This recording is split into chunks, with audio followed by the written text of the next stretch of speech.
Duterte. Ang OFW po natin, na kumikita ang gobyerno ng bilyon-bilyon, magkano nga po sa isang araw? Ang kinikita sa remittance ng OFW, 43 or 41 billion po ba? Na sinasabi ni Clay Castro na hindi daw kawalan. Pero pagkatapos ng isang araw o dalawa, binabantaan po ang ating mga OFW ang kapal na mukha.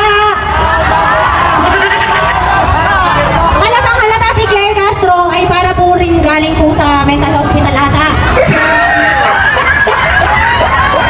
Napapansin niyo po ba?